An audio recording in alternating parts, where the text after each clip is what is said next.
No, Alex Pereira will not be fighting Jon Jones anytime soon. Stop it. Don't even talk about it. That's what Dana White said. He was speaking to Pat McAfee today. And in fact, don't put me saying it. Let Dana say it. Joe Rogan, you just said always kind of hit you up about the Jon Jones Pereira fight. Is that going to happen or what? No. Okay. See, that was easy. That was quick. Boom. And by the way, if you're on the internet and you think Jones isn't the greatest, you are stupid. Have you seen the internet reaction to the obviously pound for pound conversation in you and Jon Jones? And once again, as a friend of the Jones family, I agree with everything you say. Yeah, absolutely. Yeah. Well, everybody on the internet's stupid. So anybody who thinks Jon Jones isn't the pound for pound best fighter in the world should never be discussing fighting ever. Boom. Period. End of story. I agree. Jones should be the pound for pound number one. Call me a bootlicker all you want. Anyway, this video isn't about that. It's about Alex Pereira not fighting Jon Jones or Stipe or Tom Aspinall anytime soon. Because I'll be honest, call me a conspiracy theorist, I thought that was going to happen because, here's my reasoning. Magomed Ankalaev is the next guy in line, in my humble opinion, for a shot at Alex Pereira. But Magomed Ankalaev is booked now against Alexander Rakic at UFC 308 in Abu Dhabi, okay? And I thought, well, that's a weird booking. The only reason that that's going on is because Alex Pereira is doing something big, something crazy, something that his coach would call the biggest fight that the UFC has ever seen. Jon Jones versus Alex Pereira. And of course, if you're Tom Aspinall, you're sitting there saying, what the hell is going on?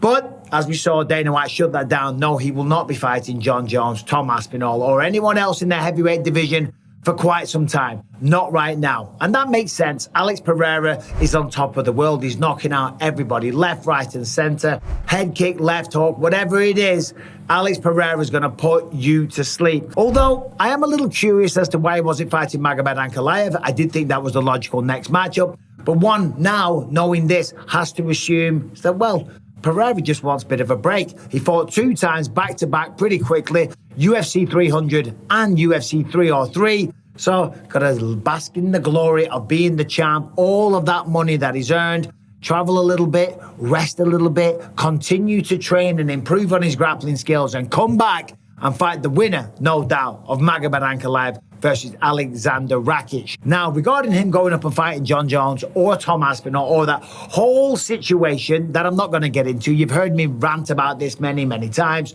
The winner of Jon and Stipe, of course, they're going to fight Tom Aspinall. Okay, we know this. Jones and Stipe might both retire. We've been over this as well. Tom Aspinall sitting there on the sidelines probably thinking, this is #1 bullshit. All Tom's got to do is keep doing what he's doing, and he's going to continue to take over the sport.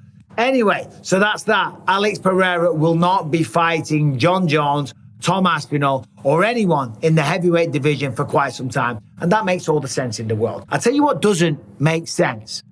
What doesn't make sense is to take 2 years of your career sitting on the sidelines, waiting for a red panty night. All right, this video is sponsored by Premier Fight Picks, owned and operated by Bardia Helmet, a top combat sports bettor and analyst with an all-time 70% strike rate, publicly tracked over 6 years. If you like to bet on fights and you're looking for help picking winners, visit Premier Fight Picks.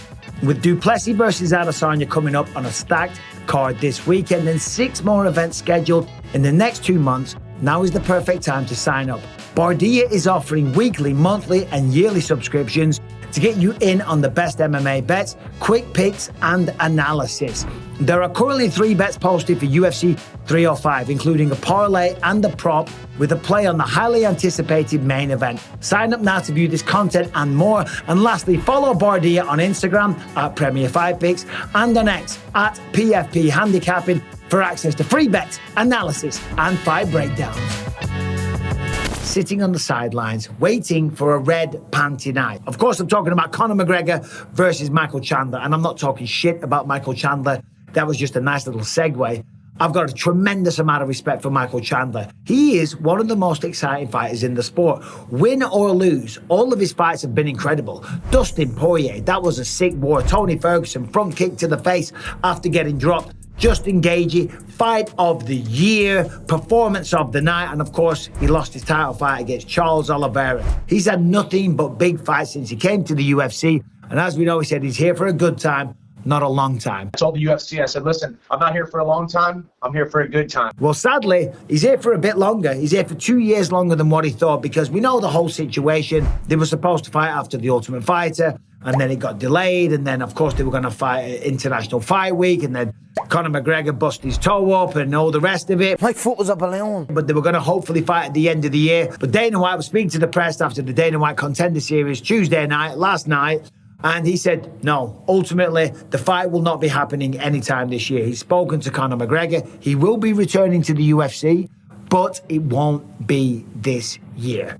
And yeah, he wants to fight, so we'll figure it out. Soon? By the end Not of this year. year? He won't fight this year. So, first and foremost, as a mixed martial artist, as a fan, that's a shame to see. The sport of MMA is a better place with Conor McGregor in it. I've said this many, many times. But for Michael Chandler, you got to feel for this man. He has waited patiently. Not like a good little boy, like Conor McGregor called him. If I told you what weight it's going to be, 185. You want to do 185? I'll do 185. You'll do what you're told. I'm going to pin you. He agreed to do the fight at 170, 155. It didn't matter what weight it was going to be. Michael Chandler just wanted to get his hands on him and rip his head off and put him in his place for all the shit talk, right? But now it's going to be God knows when. It's going to be next year. So that's going to be, well, the last time he fought was November the 12th, 2022. Conor McGregor last fought International Fight Week 2021. So it's a long time for Chandler, but it's also a long time for Conor McGregor. We know McGregor's got so much stuff going on outside of the octagon. He's now an ambassador or an investor for the bare knuckle promotion. He's walking around looking like a Hell's Angel. He's getting in the ring and all the rest of it. And he's even talking about fighting bare knuckle one day. Roadhouse was a massive hit. He's got the whiskey. He's got a bunch of other businesses. He's got the pubs. He doesn't really even need fighting. But Michael Chandler doesn't need Conor McGregor, but he wants Conor McGregor.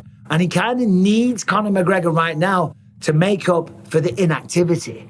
That is the only reason why Chandler needs him. If he fights McGregor, you got to imagine there's an increased purse than his usual contract. And that's why he's waiting around. That's why he's waiting for this fight to materialize. And he would need that now to make up for all the time that he's waited on the sidelines. Michael Chandler is 38 years old. In April next year, when the fight's supposed to go down, he's going to be 39.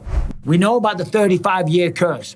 Fighters above 35 years old, below welterweight, they don't have a good track record. That was the whole joke with Volkanovski doing the whole man vault bit at UFC 298 when he took on Ilia Topuria, right? Well, that bit him in the ass. It did. Volk's the man. He's got a great sense of humor, but he got flatlined against Topuria. He's going to come back. He's going to get a title fight. He told me when we had a chat in Manchester. It would be that you get an immediate rematch, right? And I know that's what you were calling for initially. Yep. What's the scenario now? So it's pretty much what I did say. So I said I wanted to have the rematch, but at the same time I wanted to have a bit of a break. So I said, like, look, so my next fight's for the title. He gets the title fight guaranteed, but he's taking some time to recover. For Michael Chandler, he's going to be almost 40 years old. And by the way, the fight isn't guaranteed. So he's probably now, well, does he wait? Or does he take another fight in the interim?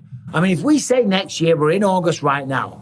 If he's saying McGregor's going to fight next year, if I'm Michael Chandler, I'll approach Dana White and say, look, listen, I'll still fight Conor McGregor. That fight is still going to go down. I am still pledging that I will show up and fight him, but give me someone else in the meantime. Keep me active. Allow me to get in the octagon, beat the crap out of someone, get on a microphone, rip a promo. And by the way, Chandler's one of the best people to rip a promo. He is unbelievable. He does that every single time. Conor McGregor, get your candy ass back to the octagon. We got some unfinished business, boys. And just hype the fight even more. But more importantly for Michael Chandler, allow the man to make some money. That's why we all do this. Yeah, we want to test ourselves. We want to be a martial artist and put our skills against the other greatest fighters on the planet. Yeah, sure, great, that we do.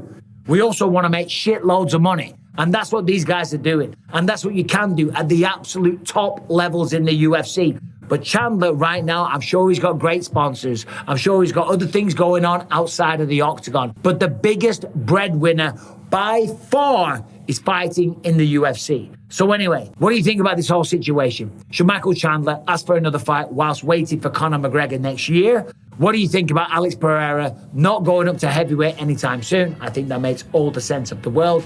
And what do we think about this weekend? Dricus du Plessis taking on Israel Adesanya. Let me know in the comment section. Thanks for watching. Subscribe and ring the bell.